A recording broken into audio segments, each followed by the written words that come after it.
Ano nga ba ang mas mahalaga? Reputasyon o karakter? Ayon sa Google, ang reputasyon ay tumutukoy sa pangkalatang puna o paniniwala ng iba hinggil sa katangian ng isang tao. Samantalang ang karakter naman ay tumutukoy sa pangkaisipan at moral na katangian ng isang individual.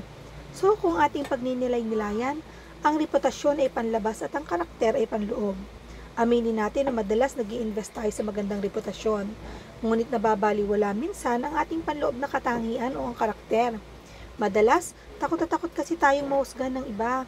Takot tayo na makita nila ang tunay na ugali natin. Pero kananays, hindi ba't napakahalaga na ayusin muna natin ang ating mga karakter bago ang ating reputasyon? Aanin mo naman ang mabang pangalan kung sa sarili mong pamilya ang baho mo naman. Diba? Sana bago tayo maging mabango sa iba, siguraduhin muna natin na maayos tayo makasalamuha sa pinaka-importante mga tao sa buhay natin. Pwede ba namang nagpapabungo ka sa mga barkada mo at tuloy ang inyong pag-enjoy samantalang ang anak mo nagugutom, ni hindi mo man lang mabigyan ng sapat na pagkain at iba pa niyang pangailangan?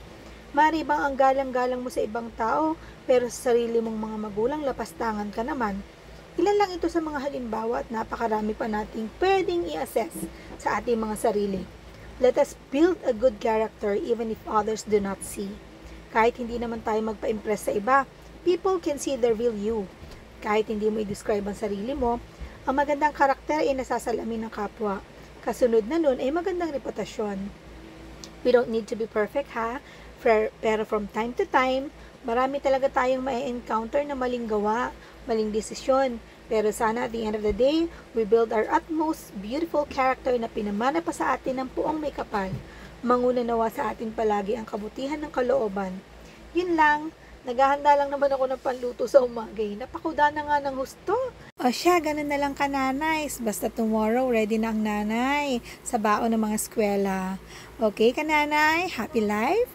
Happy ka nanays? Bye!